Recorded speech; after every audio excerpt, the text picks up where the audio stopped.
Hi, hola, namaste, Lost Canuck here, and well, it's a cold, windy day here, live and in person in Wisconsin. Just your average, everyday backyard barbecue guy. All right, so we're going to take this chuck roast and turn it into this.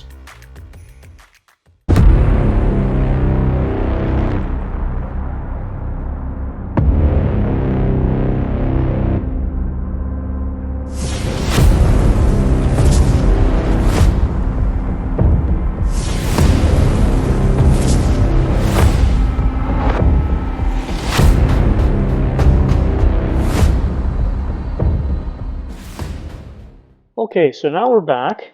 We're going to prep the chuck roast, and here's what we're going to do. We're going to put a little binder on, and I really like this W sauce binder. And for the link for the W sauce or these rubs or my cutting board or any of the stuff that I really like using, it's down in the description under the video. So, anyways, I like this W sauce. You can get it on Amazon. I'm going to use that as a binder, and you don't need to use a ton of it. I like the flavor, so we'll just put a little bit on. It comes out fast, so just be careful. It's not like regular thin, or sorry, it's not like thick barbecue sauce. It's kind of thin, but tasty.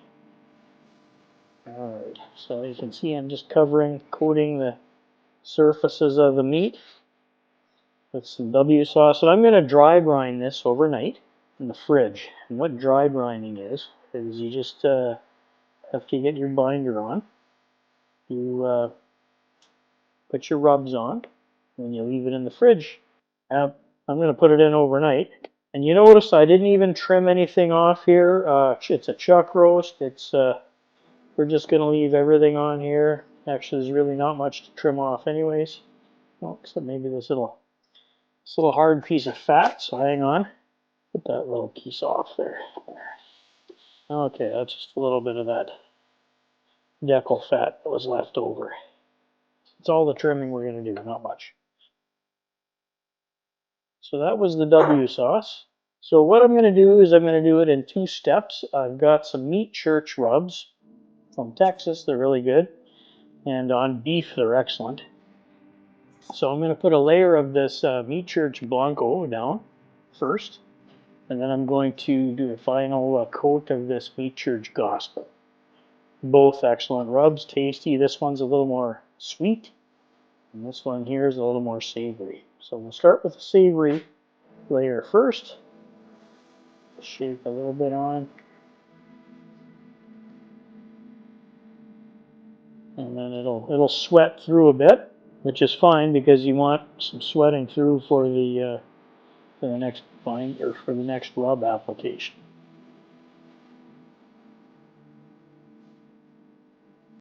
You know, it's chuck roast and it's supposed to be a little cheaper, but during the winter months, they jack the price. This is $6.99 a pound, which, in my opinion, it's more than brisket, so it's kind of expensive.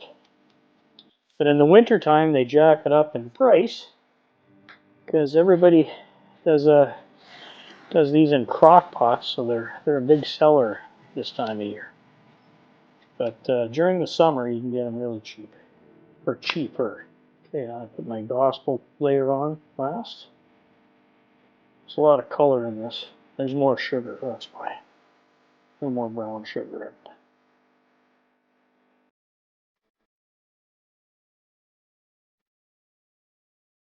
So this is my Drip Easy cutting board. I'm just going to flip the edges up a little bit to cover the meat so I can put it out in the fridge, dry brine it overnight, and I'll throw it on a smoker in the morning.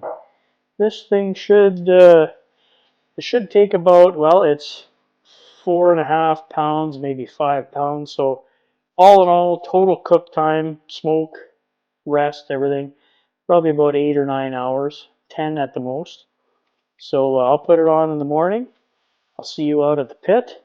Put it on. I'm going to smoke it low. Pull it off at 160 internal temperature. And then we're going to wrap it in butcher paper with some tallow. Put it back on the pit. Bring it up to her, you know, just between 200 and 205 where she's probe tender. You got to check. Don't go by temperature, just check to see how easy your probe goes in. And then we'll let it rest for an hour or two before we slice into it. So I'll see you out there. Hey, Lost Canuck here. Well, we're outside. We had the chuck roast, which is right here, in the fridge all night long, dry brining, and you can see it's sweated out a little bit. Got my cooking hat on because we're going to do some cooking today. So I'm going to cook on the little Blazn Grand Slam here.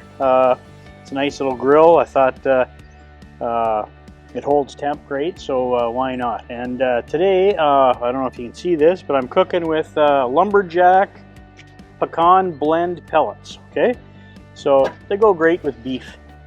So anyways, what I'm going to do first is I've got my ThermoWorks RFX system all ready to go.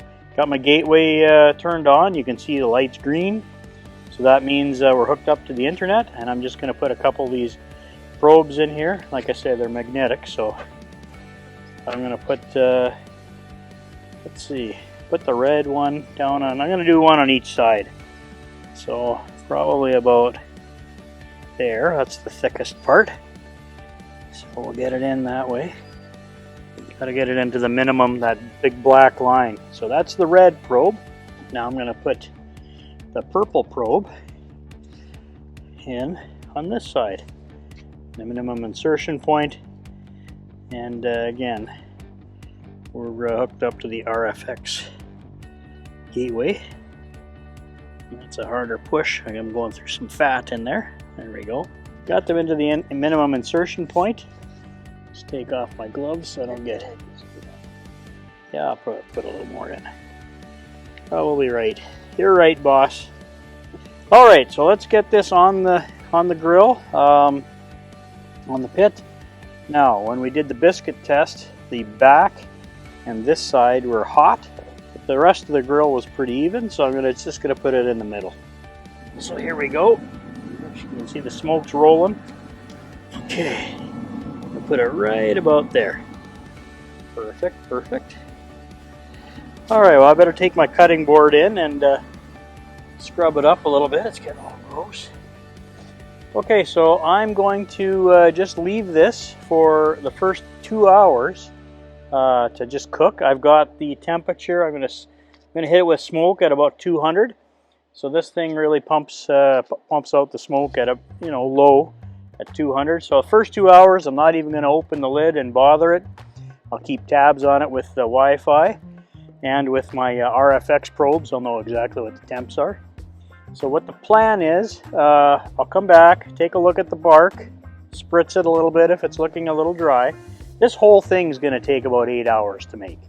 So it should be ready right around supper time. After 2, take a check of the bark, see what the internal temperatures look like. Probably at that point, maybe bring it up to 250. I just want to get the smoke on there nice. And then we're going to pull and wrap this thing in the 160s. Again, you check, you look at the bark and not the temperature, but usually the stall happens right in the 160s. So when it starts stalling. And then you keep it wrapped for the rest of the way until it's ready to go. So I'll see you out here when it's time to spritz. Lost Canuck out. Hey, Lost Canuck here. It's actually turning out into a nice day here in Wisconsin. Snow's starting to melt, which is pretty crazy. Anyways, back at the pit 2 hours later. I'm gonna just take a quick look and see if how the bark's looking. Got my spritzer here. Probably gonna spritz it. I noticed one side of the chuck roast is a little hotter than the other side. I'm using my temperature probes to verify that. So I'm going to turn the meat and then I'm going to spritz it. All right, so let's just take a quick peek here. All right, so it's starting to look not bad. I'm just going to turn the meat around because the red probe is hotter. Oh, that's pretty soft than the purple one. Okay. All right, now I'm just going to give her a little spritz, something for the smoke to stick to. close her back up and just let her go low and slow on a chuck roast. So I'll see you back here.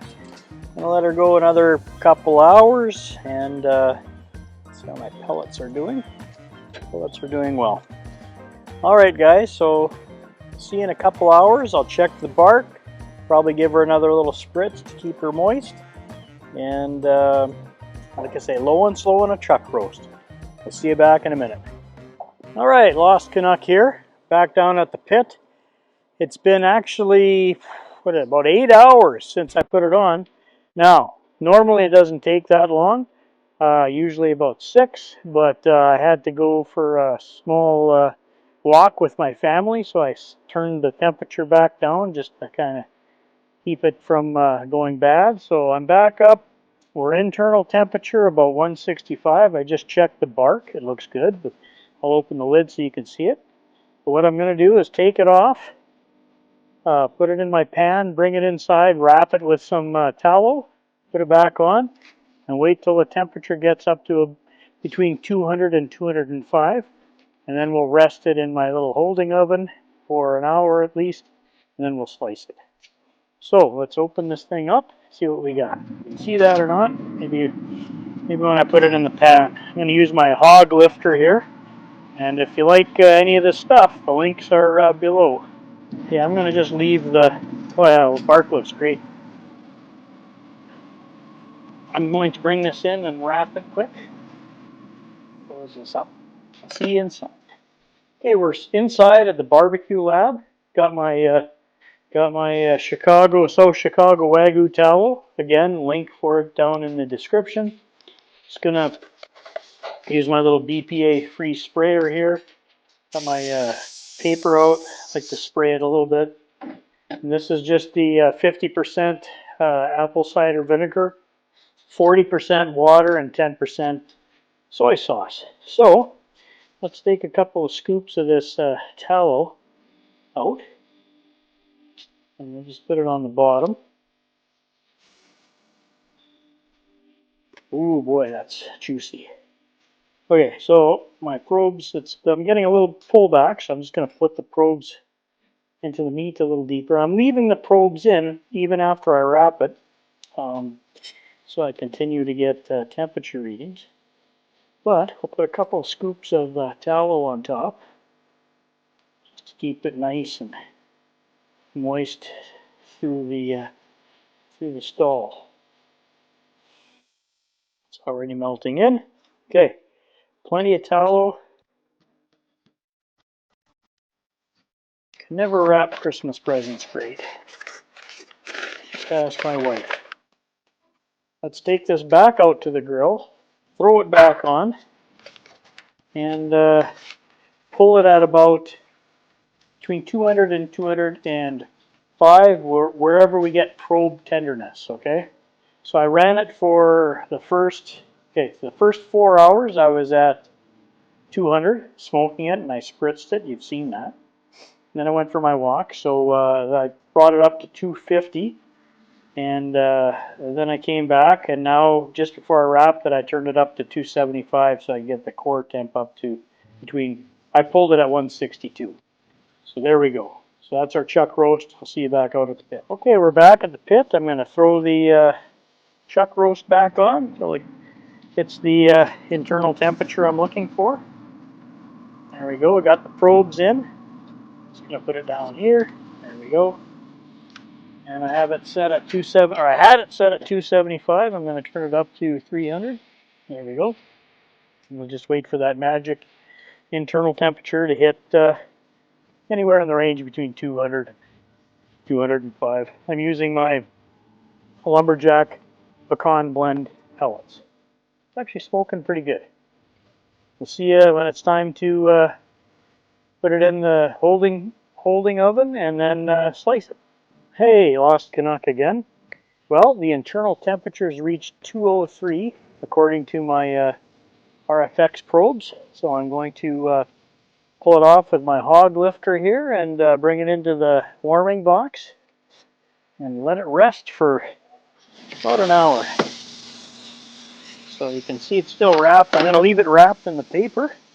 Bring it inside. I'm going to bring my RFX gateway inside too, so I can put it next to the warming box so I can monitor the temperatures in there. My probes go right through the steel of that as well. So I just have my gateway for the RFX probes there. I'm going to throw this inside to keep it warm while it rests. Okay, it's I have it set at 145. I just turned it on, it's starting to warm up, so I'm gonna leave it in there for about an hour, and then we'll go up to the cutting board and slice it and see how it turned out. See ya. Hey, Lost Canuck here, back upstairs in the barbecue lab on this chilly Wisconsin night. So the chuck roast is done. I rested it for about an hour, and the internals have come down to an area that I can slice it up. So we're going to pull it out of the butcher paper, take the probes out, and see what it tastes like. Seems like it's pretty soft. Save some of the au jus, some of the juice on it. One RFX probe, second RFX probe, and there's our meat. So, I can't remember which way the grain went in this. Oh, I think it went that way. So if I slice it this way, well, we'll try a burnt end here. Very juicy. Let me do a thin slice here without slicing my fingers off. Alright, so this is our chuck roast done like a brisket. And there's a burnt end. Very juicy, the juices are all coming out, and it's got some pretty good flop here for a big thick slice. Burnt end material over here. That's actually not a bad piece. If my knife skills were any better, I could slice them a little thinner. Alright, so I've got a decent smoke ring. Very juicy. Let's take a little taste here for the chef. See if this is any good. No, it pulls apart nicely. Probably could have rested it a little longer, but good flavor. For a chuck roast, it's pretty good. Is it better than brisket? No, brisket's brisket, but if you got a chuck roast that you don't want to do in a crock pot, throw it on the smoker and do it like a brisket. It's alright. Well, time for the family to eat, so we're going to slice the rest of this up, sit down and have supper. So if you like this video, make sure you hit the subscribe button down in the corner. Subscribe, smash the like button. You get notified when I have new videos coming out. Thanks for watching. Very much appreciated. Always appreciated. Leave me a comment in the comment section. Like I said, the ends look like they got a little dried out, but the center of this is really nice. So more content coming all the time. I know some of you guys were asking about doing some corn. I've got some ingredients for a special corn dish that I'm going to make here soon. And I'm doing some chicken this weekend for my son's swim team. So we got more content coming. That'll be on the Lone Star Grill. So if you like this video, watch some of these other videos over here. And I'll see you next time. Lost Canuck out.